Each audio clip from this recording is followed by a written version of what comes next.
poppin', y'all? It's your boy Guardy3, and welcome to the Coffee and Sports Morning Show. Of course, joining me today is, he's the foundation of Coffee and Sports, the morning show. He is Mo Betta. How you doing, Mo?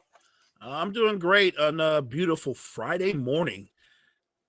Got some more sports ahead of us. We just came off of doing a watch along last night. Warriors, Wolves. We're getting ready to come into a big sports weekend. I can't wait. Let's get into it. No, absolutely. We got the chats already popping. We got John saying Celtics choke again. Love it. Wow. Told you Ant-Man was coming back in the second half. Fair enough. Was it Ant-Man or was it Alexander Man? What's up, Brad? What's up, Key? What's up, Key? Yeah, that game, why don't we just start with last night, because that game was, really interesting. Fair enough. I thought, once again, Julius Randle was terrific. And honestly, Mo, he's been their most consistent player. He's been their most consistent player this entire playoff run so far. He really has been. And we know that Anthony Edwards is their best player, but throughout these playoffs, Julius Randle's been their most consistent player. No, absolutely. But I thought some of these were. I thought the real interesting part yesterday came almost after the game, right? And I thought, first, this quote by Jimmy Butler, because I think this really ties into the game yesterday. Pretty much to summarize, him going, "Oh, I can score 40. I'm capable of it, but I want to continue making the right basketball play and making sure my guys are comfortable." And Mo, I think this is the wrong mindset for Jimmy to have, because with Steph out, if you can score 40, go and score 40, because that's what the Warriors need right now. Him and Draymond were both really passive last night, and it just did not work out for them at all yesterday. Yeah, I didn't really understand that mindset. Steph's out, and Steph is such a huge part of their offense that you kind of needed Miami Heat playoff Jimmy buckets. I said it. I said Jimmy Butler needed to have a 30, 35-point night, maybe even a 40-point night. And he was deferring 95% of the night on a night where he should have took at least 20 shots. He played way too passive for me. If you can score 40 buckets, then go get the 40. This is the night that they need you to be 40-point Jimmy Butler. And he deferred. And it cost them. It cost them in a game that I think was surprisingly close. I know that they pulled away in that big run in the third quarter, but Golden State had cut the lead to 7. And Minnesota, to their credit, responded by going on an 18-5 run. Yeah, no, absolutely. I think this, at the end of the day, I think this mentality for Jimmy just has to change. This is a team that just absolutely needs a shot in the arm on offense. And, not only him, but him and Draymond Green both have to look to score. You can still look to set the teammates up, but I think they have to start kind of looking for their own shot first. And, if you can get the defense to focus in on you, then you start setting your teammates up. But if it's going to be like yesterday where Jimmy's catching the ball and immediately looking to kick it out, I don't see game 3 going very well for them either, even if it is shifting back to home. Agreed. Look, I will say this. I thought Trace Jackson Davis and Jonathan Kuminga were the best players on the floor for Golden State in the minutes that they played. I think knowing that Steph's going to be out, both those guys just earned themselves a lot more playing time, because they both played with a lot of energy. Kuminga at times looked like the best player on the floor. He played that well.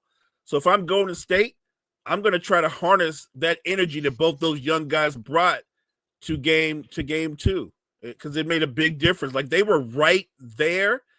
If you can harness that, Jonathan Kuminga, get that same Trace Jackson Davis that's going to play with that type of energy, All we need now is 35-point Jimmy Butler to show up.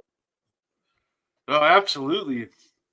And then, of course, there's the moment everybody was talking about. So I figured, we kind of got to touch on this a little bit.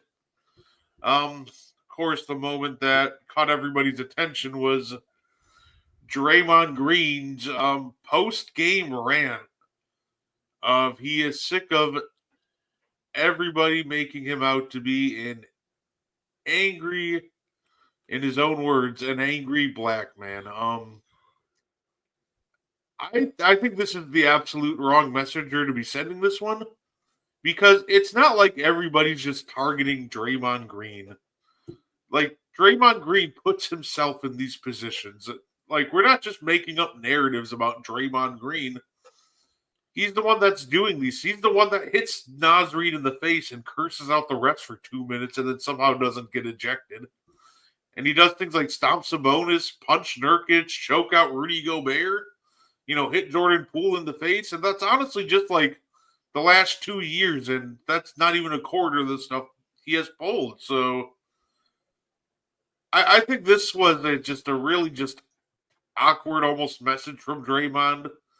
Because, like, at the end of the day, like, it's not like people just throw this whole, like, angry label on everybody. I don't go see any of everybody just going, man, look at that angry basketball player and Mike Conley. You have to do something to give people the impression that you're an angry basketball player. Like, to me, like, it's just weird coming from Draymond because he's the one that just built this rep for himself. He didn't just randomly get this label. And he earned this rep. So let's start with the obvious so no one's confused. Draymond Green is a terrific basketball player, a high-level, super high basketball IQ player who stars in his role. He will be a Hall of Famer. Deal with it. But two things can be true. He's a terrific basketball player. He's one of the dirtiest players in basketball. He just is. I don't give a damn who you root for. Draymond Green is both a terrific player and a dirty player. He factually is. Nobody purposely, accidentally hits people more than Draymond Green. Nobody.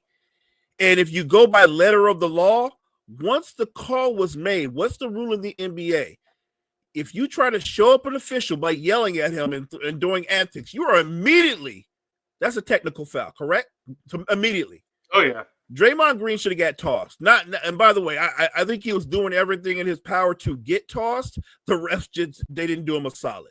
I actually think referees have become numb to Draymond Green. I feel like there are times when, yes, he gets called for ticky-tack stuff, but then there's times where if you just go to the monitors and you look at that, that is not a natural motion to be. First of all, you're not even facing the basket, and you pimp slap him after that was so awkward. And then in your post game, Draymond Green comes up with I'm the victim because I'm being painted as the angry black man. Yeah, you were angry because for some odd reason, you really didn't agree with the call. Like, no one has 20/20 vision. I don't think anyone's painting you as the angry black man. I think if you're a basketball fan and you watch the game, they're recognizing you for the dirty player that you are, that you seem to get away with a lot of stuff. You should have got tossed on just the play alone. But like I said, while we watched the games, the referees was missing a pair. It takes a pair to go letter of the law, and they didn't do that. He gets a lot of leeway more times than not. How many times just throughout these playoffs has Draymond Green been in a skirmish where somebody else was holding their jaw or holding their neck or their head, and you hear somebody like Stan Van Gundy go, that's just incidental contact. Like, what? What? That's his natural shooting motion? Stop.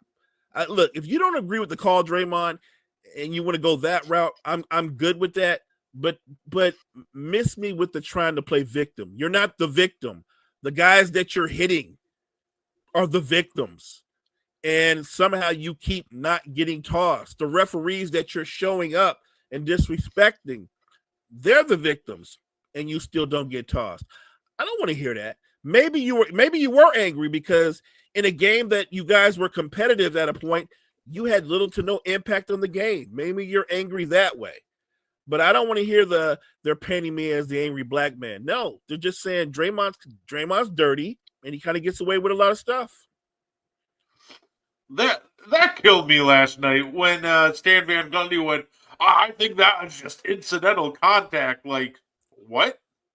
Like, I want you to show me which, like, in his entire career when Draymond just randomly flails his arm and hits somebody in the face. Like, there was absolutely nothing incidental about that.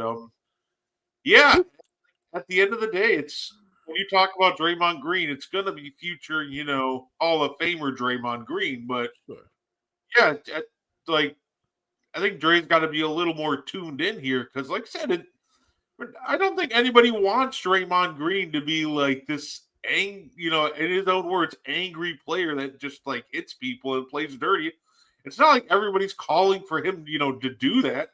He just does it, and then is just, as Jory kind of says, just is kind of tone deaf and delusional about what that leads to. Like, so I'm hoping that that's the last we see kind of his media outbursts like that, and I hope more people are talking about his game, but I know that's not going to happen. It's not the last you'll see of it because this is like from his old playbook that he's been doing well over a decade. When you watch Draymond Green, the funny thing is, Brett, he kind of plays basketball like a WWE heel, right? He's a heel, right? He illegally hits guys, and then he looks around like a heel, like, what are you talking about? What do you mean? What do you mean? Like he can step right into the WWE right now with no training. He is ready. He's built for it. I'm just disappointing in that the fact that he's trying to play victim, and maybe this is strategic because he is super smart. He's actually trying to plead to the refs. You guys are calling me too close. I misunderstood. Stop. Please stop. What I need for the referees to do be real simple. Call the game, including Draymond, by the letter of the law. That's simple. Yeah, and he cut that promo, and I'm thinking, like, am I watching Draymond, or is this a 2011 R-Truth promo where there was a conspiracy against him to prevent him from winning the WWE title? Like, right. To me, I'm just like, this might be the same thing. Like, absolutely wild to me. Like, I did not expect that. At the end of the day, I guess I should have expected it, but I also kind of just. I should have expected it, but I also didn't. I wanted to think that all the talk would just be what happened down the court, and Draymond just kind of took it off and put it all on him. So right, and to not so with that we don't put too much on Draymond and talk about him. Look, inside the rant from Draymond after the game itself, Golden State had the lead. The T-Wolves had the lead for the bulk of the game. The Warriors stayed attached. They were competitive primarily because they got big games from Trace Jackson Walker and Jonathan Kuminga. They were sensational. Had Jimmy Butler come along for the ride, had Draymond played an effective offensive game, had Buddy Hield had close to an outbreak game, just a good game, Golden State was right there. They just didn't have the firepower. I have to give kudos to the Timberwolves because once Golden State cut it to 7, they kind of woke up and they turned it up a notch. I thought Anthony Edwards played a solid game, but he wasn't great. Their best player was Julius Randle. Jaden McDaniels was very impactful. But again, I want to remind people, Golden State, if you look at the final score, the biggest piece that they got that they hadn't gotten throughout the playoffs, Alexander Walker goes for 20. I'm talking about a guy that did nothing in the first round. Nothing. No impact. Did nothing in game 1. And then he goes for 20. That's actually the difference in the game. Him having that monster game. If he didn't have that monster game, Minnesota's sweating gravy. We might be in overtime. Just take that 20 off the board. He's done nothing, and he has this monster game. And by the way, coming into the playoffs, he's one of my favorite 3-and-D guys, but he just hasn't been good in the postseason up until last night. And I'm curious if that will travel to Golden State, because I do know your role players tend to play better at home. So I'm thinking Buddy Hield's going to have one or two big games. But if Golden State's going to survive not having Steph, Jimmy Butler's got to recognize, never mind the right basketball play, I'm the number one option. I need to get between 30 and 40 points. Yeah, absolutely. And speaking of basketball, we got two big games tonight. I figure we might as well throw our predictions out there. And I figure we can start with we'll start with, I think, the more obvious one, because I think our prediction will probably be about the same for this one. Thunder Nuggets tonight. I think after game 2, Mo, I feel like it's almost impossible not to pick the Thunder, because what they did on the absolute dismantling they did of the Denver Nuggets was just next level. And the funny part is that almost didn't feel that much of a fluke. Like, I don't expect them to win by 40, but I also expect them to win by double digits again. I'm going to go against that. I think that Joker shoots 12 to 15 free throws tonight. I think their coach and other guys on the team did a good job of pointing out what OKC was doing, those aren't basketball plays. They're not trying to guard him. They're not blocking him out. They're taking out his legs, and then they're collapsing in front of them, making those calls. Those aren't basketball plays. I think Joker has a monster night. The only question is someone going to go along with him? I think this is a close game, and because it's a close game, I can't guarantee you that Denver wins, but I think it's a close game. I think in a close game, more times than not, Oklahoma City will wither. So that's kind of the second part is what I'm always like concerned about with Denver. Like, is somebody coming along for the ride? Like, and it's been kind of rough for them in this series. Like, even game 1, Jamal Murray starts off the first quarter with 12, and then he just ends up with like 21. Like, he scores like only like 9 points the rest of the way. So it's kind of a question if, like, hey, can they get that consistency out of a second option? Because obviously in game 1 they went down big. Fortunately, they were able to come back, but I think the key is I don't think there's any more comebacks like that in the tank. I think if they want to beat the Thunder, they're gonna have to keep it close throughout the game, and I'm a little concerned about that.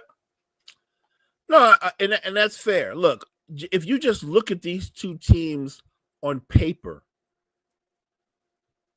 I honestly think that Oklahoma, if you just judging them off of what they've done, look at them on paper, look at their depth, Oklahoma City should win in 5 at worst, right? They should win at 5. If you're just looking at them and looking at who they've been and looking at who Denver has been throughout the season, a team that doesn't have a bench. They don't have a bench. That's not breaking news. They don't have consistent shooting around Joker. That's not breaking news. We don't know when we're going to see Michael Porter Jr. We don't know if he's been notified the playoffs have started. We don't know that. We don't know because he's not playing. He's in the game, mind you. He's physically on the floor. He's getting good cardio. His heart is pumping, but he's not playing. I'll say this. Aaron Gordon is going to come to play. Aaron Gordon's a dog. I know he's going to show up. Now, he might not go for 30, but I think an average Aaron Gordon game is 16 to 18 points, 8 rebounds, great defense, hustle the whole 9. If this is going to be a close game, if Denver's going to establish this is going to be a series, Jamal Murray has to show up every game, not half a game, not sometimes, but every game. He has to establish that I got Joker's back. I'm the number 2 option. I know I need to average 20 or more in this series. I would say he needs to average 25 at least in this series because they just don't have the firepower for him to have a subpar offensive game. Yeah, and I agree with that. And not only B5, because if he's shooting this like a 25, if he's scoring 25, but he's only shooting like 40% from the field and 30% from 3, you're just playing right into OKC's hand at that point. So say that it'll be interesting to see tonight if Denver can just keep it close Because, like I said, I don't think the Thunder are letting them back in the game down 20 again like game one. I think they got their one comeback with that, and now if they want to do it, they're just going to have to beat them straight up. And I think Denver's capable of doing that. Look, I want to be clear. I think Denver needs to come out with a mindset that we're going to touch the paint every opportunity we get on offense. I don't want you dancing with the ball, Jamal Murray. I need you to make a decision. Be like a one-cut running back. One decision, attack or pass, but don't just dance with the ball. If you dance with the basketball with the way that Oklahoma City plays perimeter defense, you are playing right into their hands. The best way to beat them is quick ball movement. Be decisive.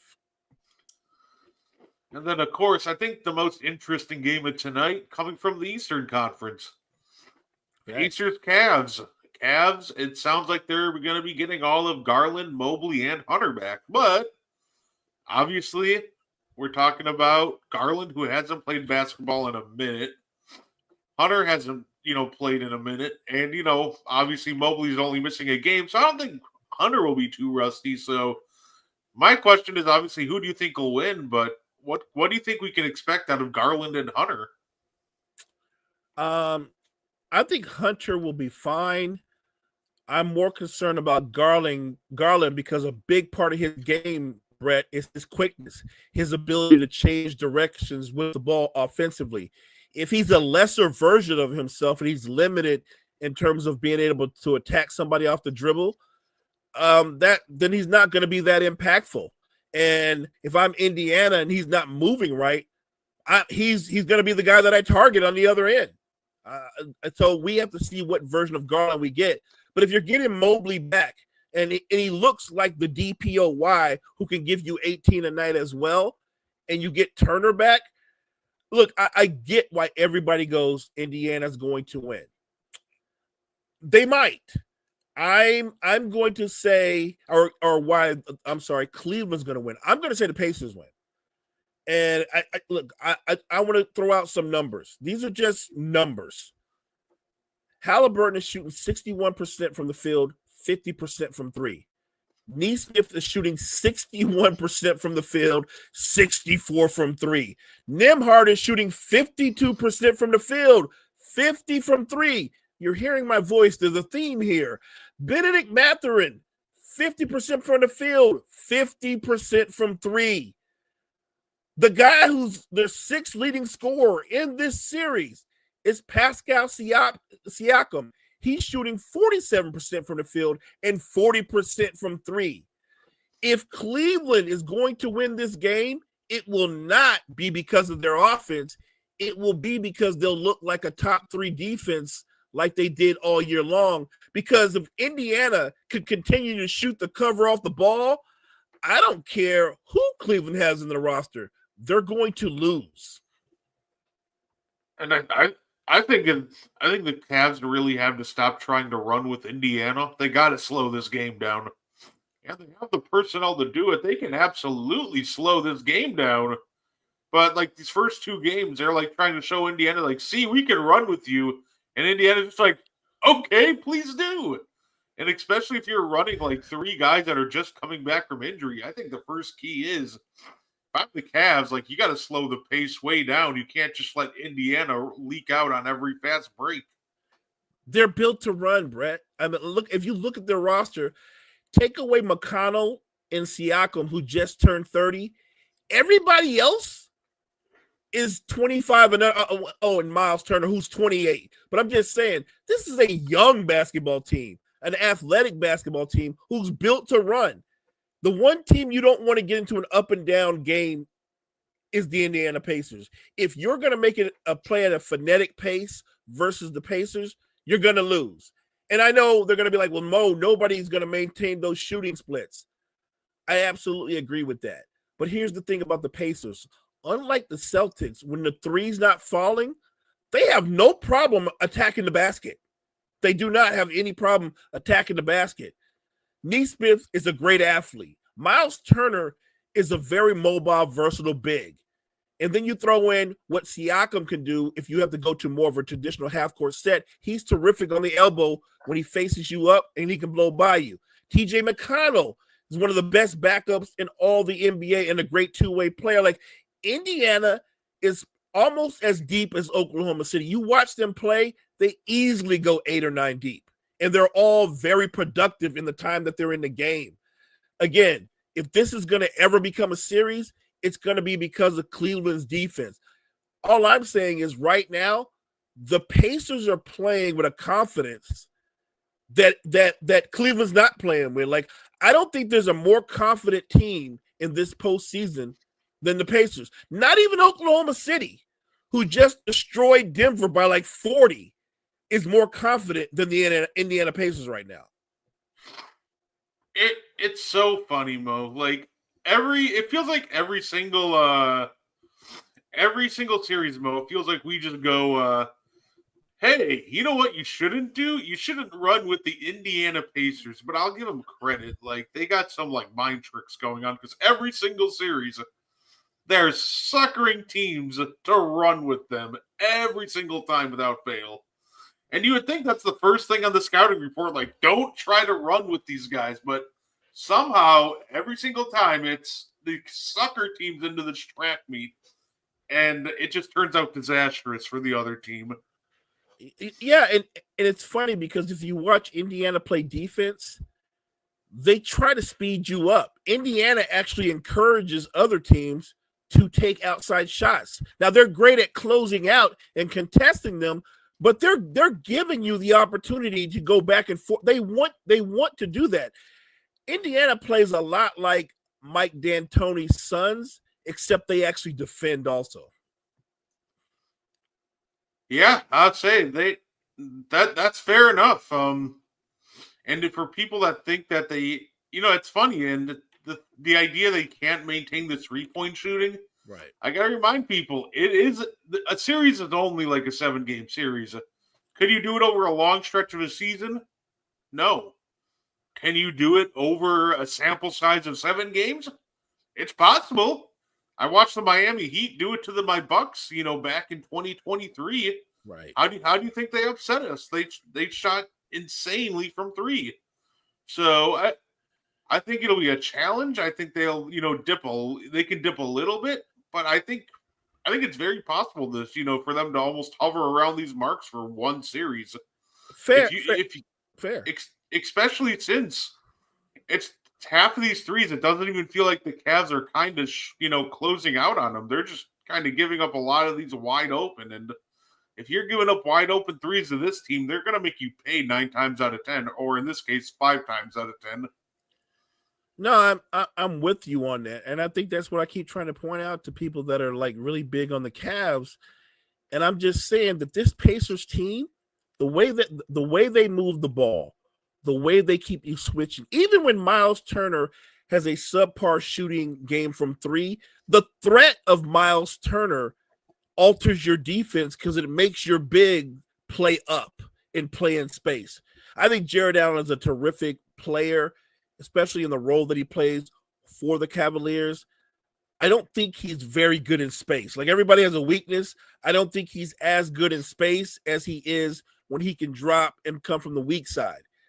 And Indiana is putting him in every action. When they're not putting him in every action, they're going to attack the whoever's on the court that they deem slow-footed, like Ty Jerome, who's really good offensively, but is one of the slowest players maybe in the NBA. The only other guy that might be slower than Ty Jerome is what's the young man that played for Golden State last night that comes off the bench that looks like a fisherman? What's his name? Oh, Pat Spencer. Yeah, and I'm not sure Pat Spencer's slower than him, but it's pretty close. Like, if you want to see a turtle in a snail race, that's what we're talking about.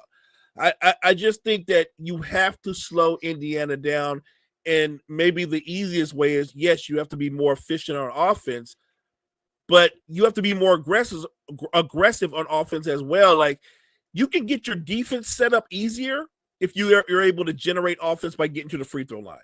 So there are ways the Cavs can be more aggressive.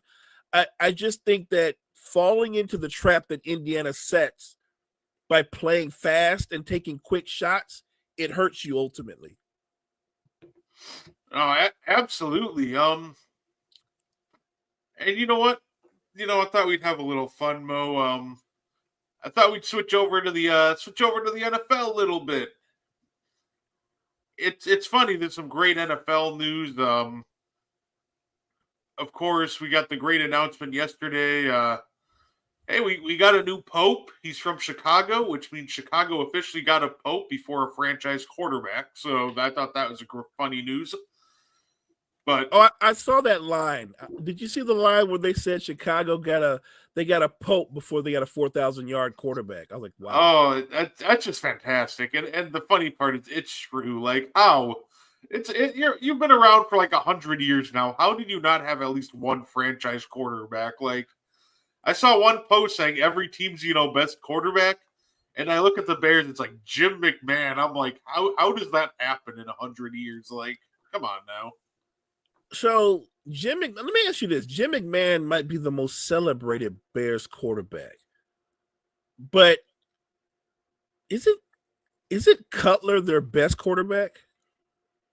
Yeah, you know what I mean. Like, and look, he's not their best by accident. Like when you do that thing where you look at all the metrics, I'm just talking about on his talent, his arm strength, and the things that he could do. I'm talking about just on talent. He's probably by far their most talented quarterback up until obviously them getting Caleb Williams. And as talented as Cutler was, he never cracked 4,000 yards. Yeah, and that was always weird, right? Like I always thought Cutler was talented enough to do so, but yeah, he just never did. Like, I'll give, Cutler all the credit. Like I said, I thought he was gonna be the first, but it just never came to fruition. He had such a big arm. Like you thought that would have came easy for him. Big arm, but not a great leader. And he had a knack for throwing the timely pick. Talented, freakish talent, but talent alone doesn't make you the guy. It's weird because I remember even last year when we recognized that clearly it's Caleb's rookie year, but everybody thought Caleb in this current NFL, because they were going to be throwing a lot because you knew the Bears would be behind a lot, he's going to throw for well over 4,000 yards. It didn't happen. Yeah, and I think that's coming. I could very well see next year being the year the Bears get their first 4,000-yard passer in Caleb. I believe in Johnson. I know I'm supposed to be a hater because I'm a Packer fan, but at the end of the day, I still want to see all these young guys succeed, and I could definitely see, Caleb he's pulling it off next year. He's got the weapons. He's got the complementary run game. He's got the OC. Like, to me, at this point, Mo, there's almost like no reason for him not to do it. So I'm excited. I'm actually excited to watch. This might be weird for me to say, but I'm excited to watch the Bears because I'm excited to see what Ben Johnson does for that offense. I got a quick question for you. You're a Packers fan. I deem you better equipped to answer this question than I am. I'm pretty sure I think you're going to answer. Greatest quarterback in Packer history. And before you answer, I'm going to set aside Bart Starr. So I got to pick between Rodgers and Favre. Yep. I think it's Rodgers. I think that they're two almost completely different quarterbacks. But at the end of the day, when it comes to Rodgers, I love just between his accuracy, his ability to avoid, turnovers. This is an elite quarterback, and I thought towards the end of his tenure, especially during his all-timer of a run, in the mid-2010s, I think he matched Favre's peak, and he was right up there with, statistically speaking, he was right up there. I personally have always slightly leaned Rodgers over Favre, but I think it's pretty close. I think both are top 10 quarterbacks. I take Rodgers, and I'm not a Packer fan, of course, but I think Rodgers was the better quarterback. How I judge quarterbacks, it isn't just your mentality, but it's also, do you take care of the football? And I think more times when you watch Brett Favre, who had freakish arm talent as well, but I thought a lot of times Brett Favre, he put the ball in harm's way. He didn't always take care of the football. I think Aaron Rodgers excelled at that. which is impressive because you think when you throw as much as he's thrown throughout his career when he was in his prime that he'd be at 12 picks and he was always single digits. Like, that's impressive to me, to be that good, throw that much, and still be able to take care of the football the way he did. Oh, here's let me throw one out there. Gene said he loves the Bears quarterback convo. I have a more interesting question. I'm pretty sure the name you're going to use. Greatest quarterback in New York Jets history. I already know the name you're going to use because it's the name that everybody uses, but go ahead. Can I say can I say Aaron Rodgers? Like, it's so bad with the Jets too, and it's so funny, right? Say, because the answer's, everybody's gonna name Broadway Joe Namath, right? Like, you know who I'm gonna name? Who? He wasn't there as long. I think Vinny Testaverde was a better quarterback than Joe Namath was. He was. Look, all I'm saying is, if you look at Joe Namath's numbers, if you just blindly look at his numbers and the name Namath wasn't next to him, just say the name was Bill Smith, Bill Smith would not be anywhere near the Hall of Fame. He wouldn't even be allowed on the grounds of the Hall of Fame with those numbers. No, he definitely wouldn't. And except, he won that Super Bowl with the Jets. So that he did win that Super Bowl. But I want to remind everybody, if you, because I'm sure if you're a sports fan, I wasn't there to watch the game, but you're a historian, so you look at the film, you look at the results. The best thing Joe Namath did in that Super Bowl was turn around and hand the football off. He didn't do anything else. Power rank the NFC North as the GM job right now. It's, what's funny? I feel, I'm not even trying to be like a homer or anything, but I feel like if you were a GM and you could take like any of the NFC North jobs, I feel like the Packers got to at least, I feel like the Packers almost topped the list, right? And I feel like a big reason why I like the Packers, or I think the other answer for this would be Detroit, is those are two franchises where they let the football guys, football. They have a good core, they have a great foundation, they have great owners, and they just kind of are able to do their job without really much of a problem.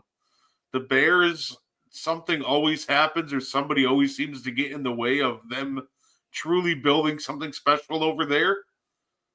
And I think the Vikings is also a good one. Honestly, I think it's tough, but I think the NFC North just has a lot of great spots if you were a GM, but I definitely I think the worst would be the Bears, but that's just because I still don't necessarily trust their ownership.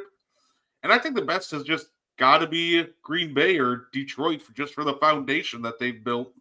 So I'm gonna go Packers. I'm gonna go Lions second, and I'm going Lions second because they did lose a big part of their coaching staff, but they still have all that talent offensively, and they've tried to address obviously the losses and the injuries that they had defensively. I think I'm going to rank the Bears ahead of the Vikings, even though Vikings had a terrific season. I don't know who's going to be the quarterback of the Bears necessarily. What I do know is with Johnson in Chicago, with the talent that he's added to Caleb Williams, with them addressing the offensive line, I think the Bears offense is going to be better than the Vikings offense. So I've got the Vikings in the basement, which might not be an insult because they still might have a good record. I think that's how strong the division is, but I've got them fourth. Yeah, we're talking about quarterbacks so much. So I thought I'd pull up the graphic that I saw yesterday. This graphic, picked every single team's best quarterback ever. And there's the Jets with Broadway Joe. Tom Brady's on here twice. That is kind of sad. Yeah, so obviously the top, yeah, that just speaks to the Cardinals' lack of really good quarterbacks over years. But Kurt Warner was terrific. I'm just saying they haven't had a lot of great quarterbacks. Matt Ryan, I get that. Lamar's safe. Jim Kelly's safe for now. But if Josh Allen wins one Super Bowl, Jim Kelly's replaced. Matter of fact, if Josh Allen doesn't win a Super Bowl but gets to a couple of Super Bowls, when you throw in the numbers that he's going to be putting up in his career, I think Jim Kelly ultimately will get replaced. I hate to look. I get it how you can beloved a player and be bonded to this player. Jim McMahon is not the best quarterback in Chicago. He's not. He's not better than Jay Cutler. He's not. Jim McMahon benefited from playing with one of the greatest, if not the greatest, defense of all time. And he had one job: turn around, hand the ball to Walter Payton, get the hell out of the way. Jim McMahon, again, his numbers are very Joe Namath-like. I know the perception of him, but the reality of him was he wasn't a good quarterback. He was a great leader, but he wasn't a good quarterback. He's not their best quarterback. He's their most successful quarterback because he was on the roster, but he was on the roster for the Bears the same way Trent Dilfer was on the roster for that great Ravens defense. Trent had one job too: don't turn the ball over and hand the ball off. Same thing with Jim McMahon. So if we're saying best quarterback, not your success, but best quarterback, it is not Jim McMahon. And I can tell you right now, I think Joe Burrow's better than Ken Anderson right now. So you can replace Ken Anderson in Cincinnati right now. I was just about to ask Mo, out of all these names, like what current quarterbacks do we think, like, because I think honestly, like, if you told me Josh Allen over Jim Kelly and Joe Burrow over Ken Anderson, I'd be like, yeah, you know what? I agree with that. I'm cool with that. Like, yeah. Is there any other quarterbacks do you think that either are on that would become their team's best ever quarterback or on their way? I'd say I think my first thought is I think Trevor Lawrence could pass Brunell. I think he could pull that off. I agree with that, and I think what's the young man's name with the Texans? I think he can pass Deshaun Watson soon. I do. Oh, Stroud, yeah. I think Stroud will pass Deshaun Watson. It's going to be a long time before Peyton Manning gets passed. Now, they had a guy, Brett, but they couldn't protect Andrew Luck long enough for him to want to continue on with them. He might have been the guy, but it didn't happen. It's going to be a minute for Peyton Manning. Mahomes is not even going to be – it's going to be there for a long time. Ken Stabler, that speaks to a lot of things. I know he's in the Hall of – you know what? I'm not even going to go there. The funny thing is if you go back and you look at some of these guys, the breadth of their careers, you go, and he was the best they ever had? All right. I mean okay.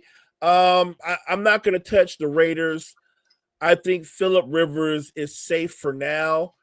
It's interesting, though. We were just talking about Matthew Stafford. He's a great quarterback, but I don't think he's not going to be there long enough for his tenure to match Kurt Warner's tenure. Now, they both won one Super Bowl, but I'm saying that what Kurt Warner did, the breadth of his time there, I think Kurt Warner is safe unless Stafford wins another Super Bowl. Dan Marino, he ain't going nowhere. He's safe. He might be safe for another 20 years. Fran Tarkenton, he's safe. I'm trying to think who in the intermediate could take over for him in the history of Vikings football. I think Fran Tarkenton's safe. Yeah. I think Drew Brees and Brady is safe. I think Eli is safe for now. It's interesting. Eli is the greatest quarterback. Is he the greatest quarterback? Because of those, I get the two great runs, but I guess it's Eli. You're not going to go all the way back to Cleveland goes back to Otto Graham. That's crazy. I was going to say, if we can go back that far, isn't Y.A. Tittle better than Eli Manning? If we're going to go back that far, Joe Namath is the Jets' greatest quarterback because he was on the team that won the Super Bowl. they have not done a lot. I would argue, though, Vinny did not win a Super Bowl, but he had better. He was a more productive quarterback. They were relevant for a while. They didn't win a Super Bowl. I guess it's Joe Namath because he give them a Super Bowl. Terry Bradshaw, he won 4 Super Bowls. Big Ben won 2. That's an interesting one. I think it's going to stay Bradshaw, but I think Ben was a better quarterback. Steve Young was a freakish athlete, could do everything Montana could do, but I think Joe Cool's safe for right now. Seattle doesn't have a lengthy history of quarterbacks. I think Russ is safe right now. It's weird that Brady's on there twice, but if we're doing that, I think Brady's safe in Tampa Bay right now. Warren Moon was easy. The closest thing you could have threw at him would have been Steve McNair, and he still clears Steve McNair. So I get that. Yeah, and say obviously we'll see what happens, with Cam Ward. I think he has all the potential in the world to do it, but that's a steep hill to climb trying to catch Warren Moon. Warren Moon was such a fantastic quarterback. Oh, and man. Of course, same with Jaden Daniels. Of course, he can absolutely catch Joe Theismann, but it'll be challenging. So, but obviously Jaden Daniels got off to a terrific start. But I will always remind everybody: beware of the sophomore slump. It's a real thing. Ask CJ Stroud. Did I miss something? I don't see who they had for the Eagles. Am I missing it? Is it there? Because I don't. Yeah, it's right above the Commanders. It's Donovan McNabb. That I think is accurate, but I think that Hurts is going to clear him. Hurts has already won a Super Bowl, but I think that McNabb's the breadth of his career. Let's see. I think Hurts will clear McNabb though. I do.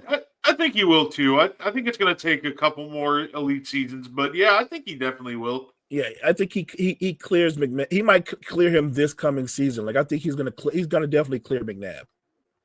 And then just for fun, Mo, they also made a team's best wide receiver list. Oh, that is fun. Some of these I don't agree with. I actually don't agree with the Packers one. Donald Driver was terrific, but I think Devontae Adams was better. And I also think even though his peak didn't last as long, I think Sterling Sharp was better. I was gonna say I would have had Sterling Sharp or Devontae Adams. Yeah, we're on the same page. I'm gonna go Devontae because Sterling obviously had his career cut short, but man, those first 6 seasons, monster. Andre Reed, I think that's correct. I think Andre Reed is still safe. Derek Mason was a really good player, but if he's the greatest receiver in the history of your franchise, wow, I think he's in jeopardy of getting passed. Well, I take that back. He's not going to get passed because they're in the Lamar era and receivers don't go to the Ravens to put up numbers. So no, Derek Mason is safe. Jimmy Smith with the Jaguars, he's safe. Marvin Harrison, he's safe.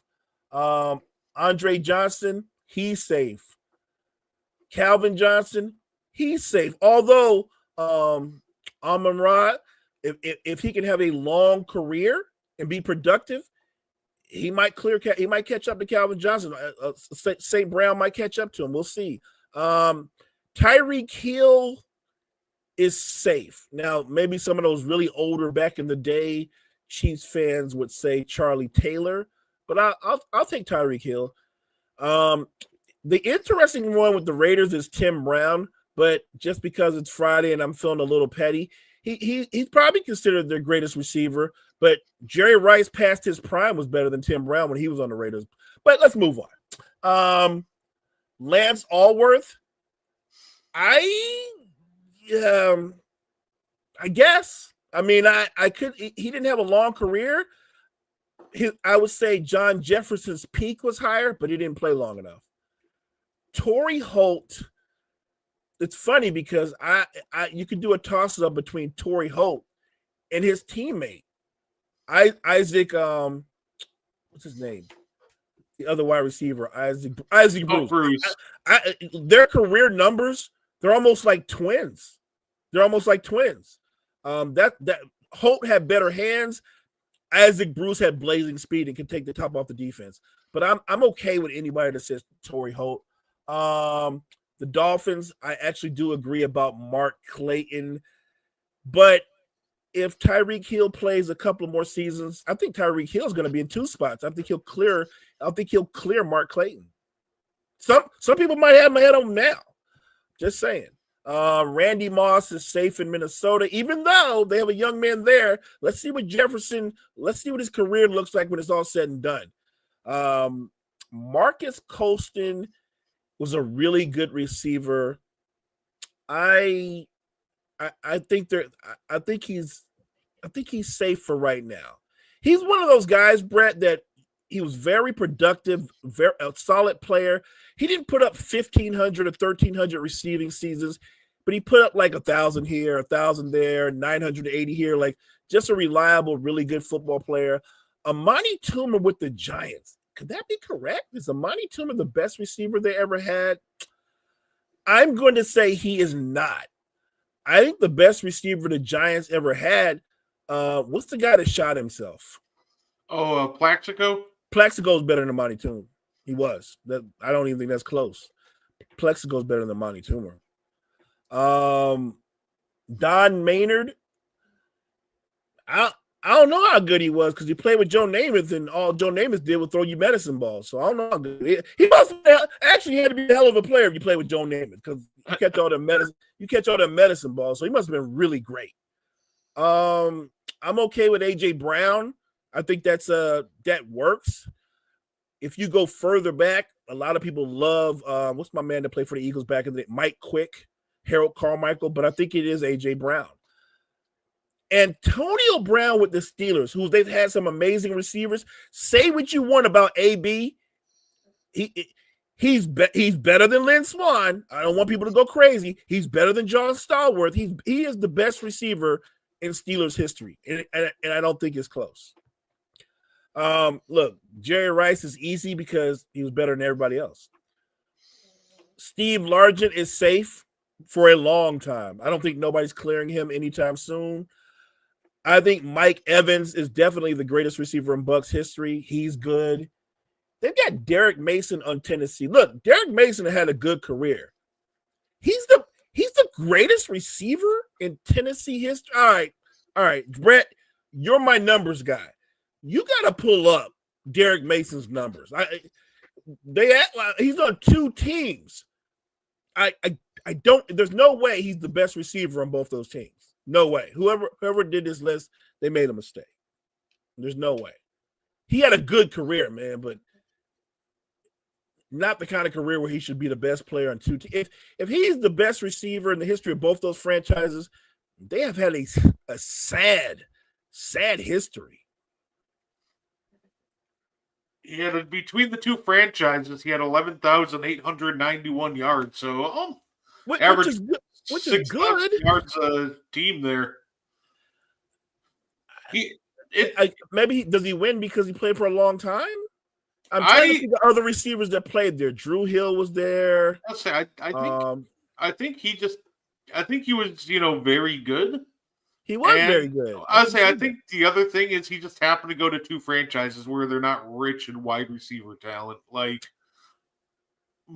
Baltimore isn't necessarily loaded with wideouts that you think of, and obviously the Titans are the only guy who could have possibly caught him. AJ Brown, obviously they traded him. So I guess he is the number one guy in two franchises in history. Wow, and it's interesting because you see the state of the current Ravens because of Lamar's unique skill set.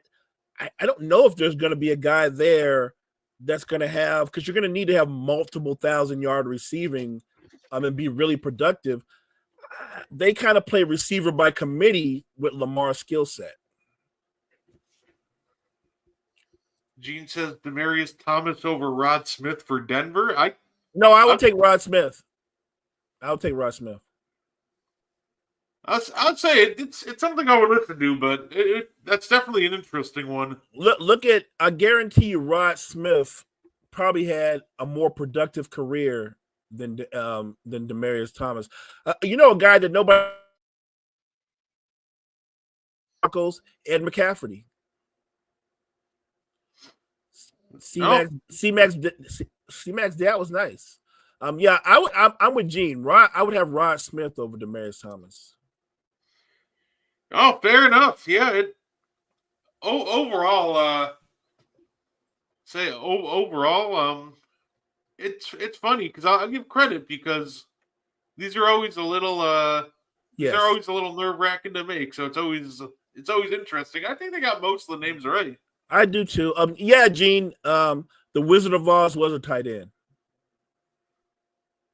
Oh yeah, so that's weird. It feels like Cleveland and the Ravens and the Titans, I guess throughout their history, they've had a lot of really good wide receivers, but they've never had a guy that was like, you know, like one of the guys like top 3 or top 5 over an extended period. That's kind of unique. Yeah, no, I didn't even think about that. Yeah, Ozzy is a tight end, so yeah. Hey, if we're including tight ends, and a couple of these names have to change. That's facts. That's facts. I think Derek Mason might turn into Mark Andrews for the Ravens. Yeah, if you include tight ends, I'm with Gene. I'd have Kelsey over Cheetah, and Gronk would be over Edelman. But if you're saying the greatest player in the history of the Patriots, or not greatest player, I'm sorry, the greatest wide receiver, or greatest receiver, let's not say wide receiver, I think it would be Gronk. And I actually think Randy Moss would be too. Edelman really, to his credit, he made his bones in being big in the postseason. Yeah, I agree. Like, you know, Edelman has like the longevity and like he turned up his game in the postseason, but peak for peak, he definitely doesn't compare to Randy Moss at all in that regard. And let me ask you this. Not counting what he did in the postseason, let's just say over the breadth of his career in the regular season, was Edelman better than Wes Welker? Because I don't think so. If we're taking away postseason, yeah, I think Welker was amazing in the regular season. By the way, talk about a guy that took a lot of medicine balls. Thanks to Tom Brady. Wes Welker. Yeah, no, I completely. I would go off. I would take Michael Thomas. I would take Michael Thomas, Gene. If you go peak for peak, look, I think Colston is number one, literally just off of consistency and longevity. At no time in his career did anybody ever say Marcus Colston is one of the 3 best receivers in football. When Michael Thomas was at his peak before he got hurt, I think he was top 3. Maybe for a couple of years he was number 1. Yeah, absolutely. Yeah, I think Edelman had the longevity, but I'd say I would say just as talents, I would take Welker over Edelman, but say you gotta love what Edelman did over the breadth of his career. Don Maynard, the medalist. I don't even know who that is. Yo, I'm saying I think he had to have played. Like I said, he played with Joe Namath, I'm guessing, and he took a beating because of Joe Namath. Yeah, I think Keyshawn had a long career, and he had a really good long career. But I would take Mike Evans over Keyshawn. I think what Keyshawn really was ultimately that even he won't talk about is Keyshawn was a chain mover. He was a terrific chain mover, but he was a chain mover. Yeah, you're not. By the way, you weren't wrong. Don Maynard played for the Jets from 1958 to 1973, so he actually played even before Joe Namath got there for the Jets. Damn. He shot for the Jets. That's a great argument there. I mean, he was nice those first early years with the Jets.